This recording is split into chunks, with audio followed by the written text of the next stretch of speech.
PMD Tea Buyers Club. I'm your host, Dananjaya Silva, and today we're talking about Pekoe teas.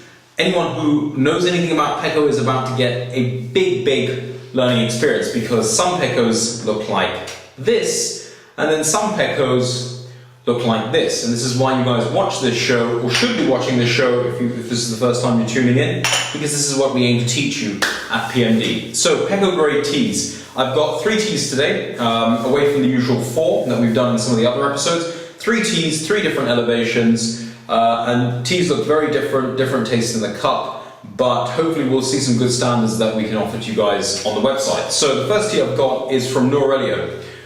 It's from Court Lodge. It's not from Lover's Leap. It's a Court Lodge Pekoe grade of tea. I love Pekoe grade Norelias, and the reason is that, I mean, in past episodes I've described some of the Norelias that we've tasted, some of the smaller ones like the BOPF or the BOP, to be almost like a harsh venomous snake. I've described it, you know. It has, the smaller the grade you go for, the stronger that astringent quality is, you know.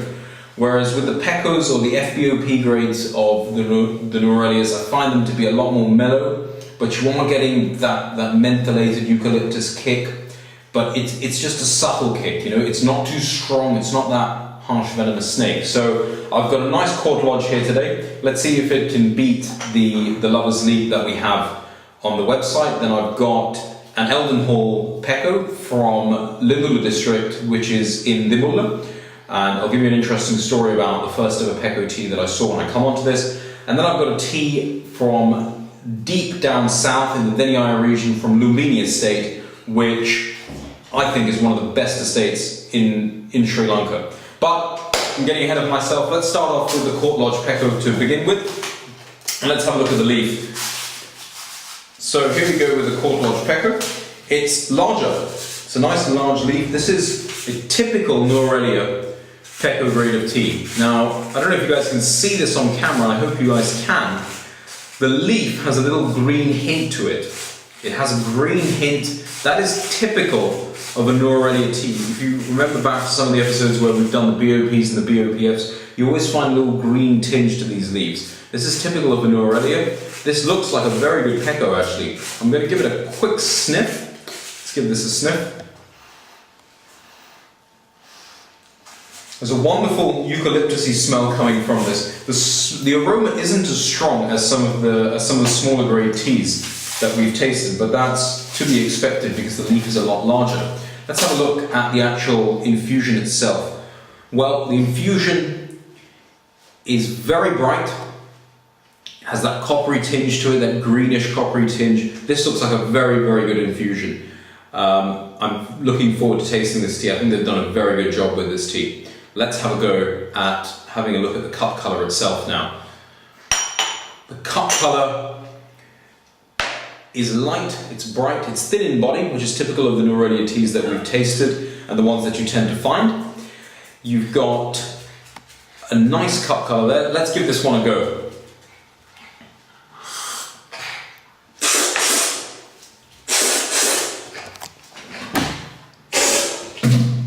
That's a wonderful Norelia cup. You've got a lovely astringent taste that's typical of the Norelia coming through.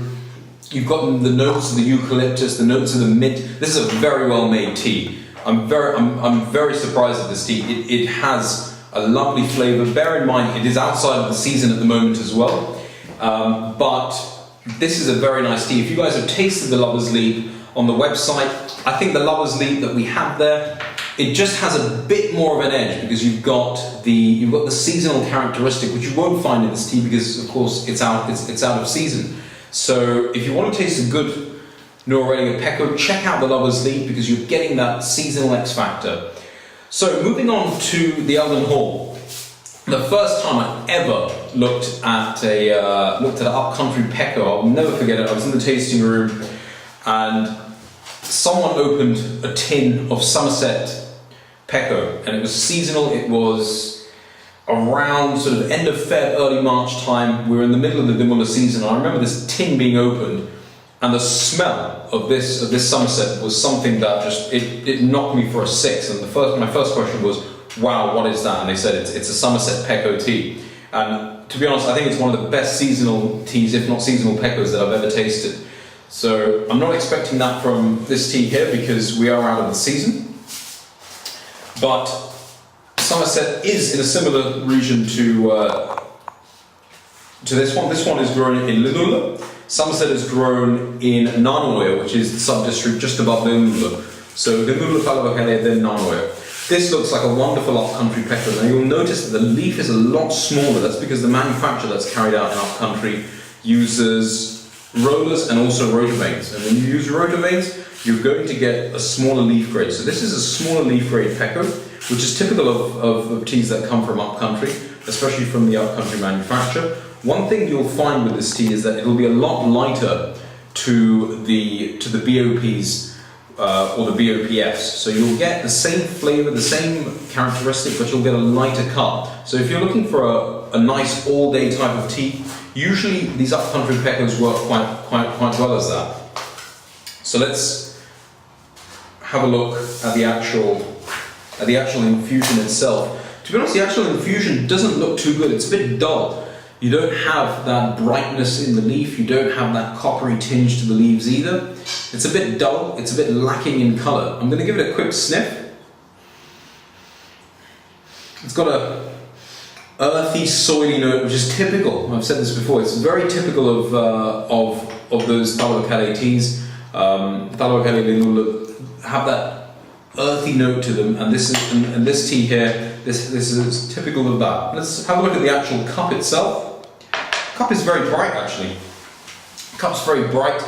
It's got a wonderful colour to it. I'm quite a big fan of teas from the Linula area. I think they have a wonderful flavoury character to them, especially during the seasonal time. Unfortunately, we're not here in season, so let's give this tea a quick taste and see what we think of it.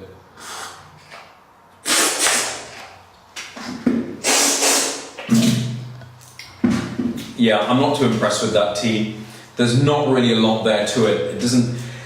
It's lacking in a bit of strength. It's lacking in a bit of body as well. It's quite thin on the palate. There's not really a lot that I'm getting. I'm getting a slight metallic taste as well.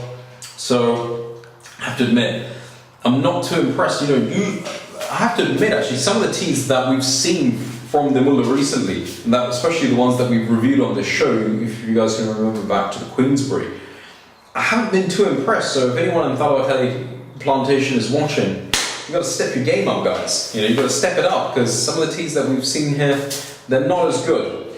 Alright, moving on. This tea, the final one that I've got, is from Lumbeini Tea Estate. Lumbeini Tea Estate is located in the southern region of Sri Lanka. It is grown in Dananjaya district, which is close to the Singaraja forest. This tea estate, this factory should I say, is a pretty impressive work of art. It is a very modern factory. There's been a lot of investment put into it.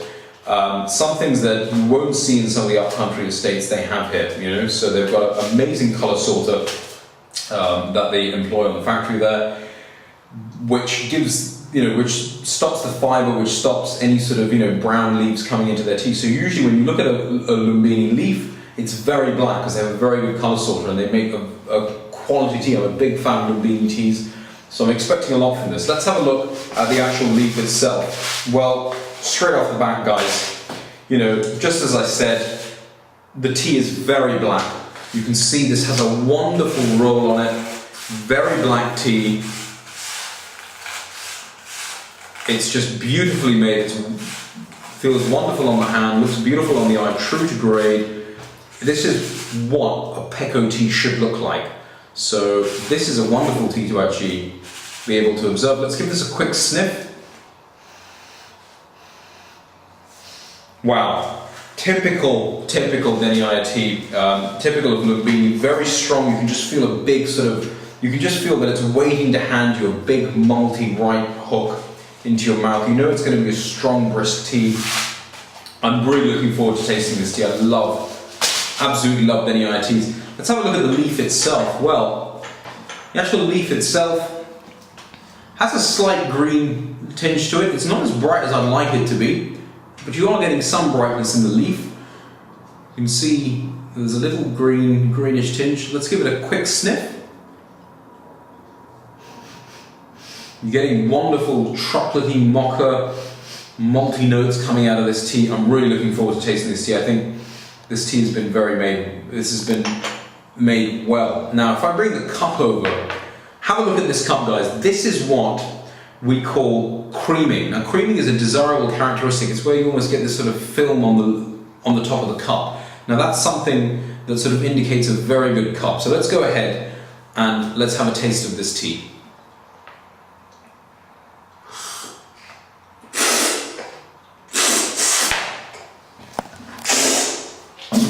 Wow, I've used this term before on the show.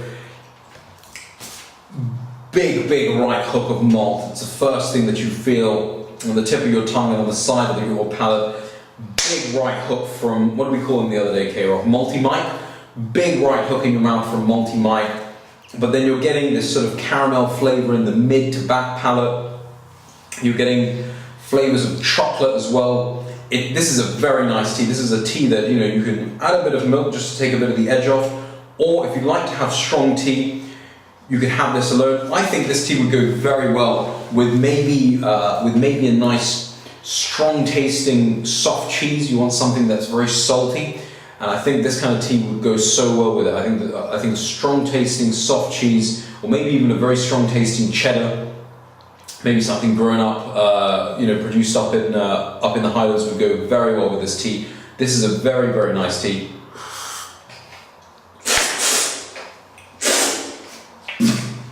Maybe even to enjoy it as an after-dinner drink instead of having coffee. If you want something strong, to take you through while you drive home after a meal, this is the kind of tea you want to have. Or, like I said, if you want to enjoy it with a cheese board, check this out. So let's rank these teas up. How would I rank them? Well, for a fact, Elden Hall is going last. I was not impressed by that. And if anyone in Thalabakele tea plantations is watching, or anyone who has a tea estate up in the Thalabakele, the Nanwe district region, if you think your tea can do better, send us through a sample. We'd be delighted to try it out, and if it's good, we'll definitely put it up on the website. I'm stuck between these two guys. I'm stuck between the Court Lodge and the Lumbeini. Lumbeini is a very good tea. The Court Lodge I like. Everything about this I like, actually.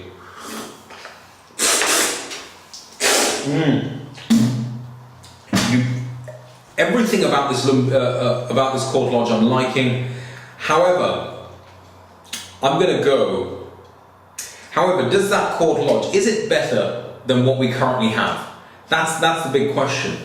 I don't think it is, because the one that we currently have has a seasonal characteristic to it. So I'm going to rate them like this. I'm going to go with the Court Lodge first, then the Lumbeini, and then finally that Elden Hall. I'm going to put the Lumbeini on the website, so if you guys want to taste a good, thick, strong malty Pekoe, and if any of you guys are into your coffees but want to move away from coffee and have a strong tasting tea, that's a big right hook from Malty Mike. Check out the Lumbeini, and if you want to try out a very light tasting, full of flavour however, Pekoe from New Aurelian, check out the Lover's Leap, which is this year's seasonal one that we picked earlier on in the year. As ever guys, leave your comments in the comments section below. If you want to talk to us and ask us any questions about today's show or any other episodes that we'll be shooting and any teas that we'll be reviewing, talk to us at PMD Tea. If you have any teas that you'd like us to review, please send through your suggestions, we'd love to hear. And to find out any goings on and musings here at PMDT, check out our Facebook, which is facebook.com/PMDT. Happy sipping, guys, and thank you for watching.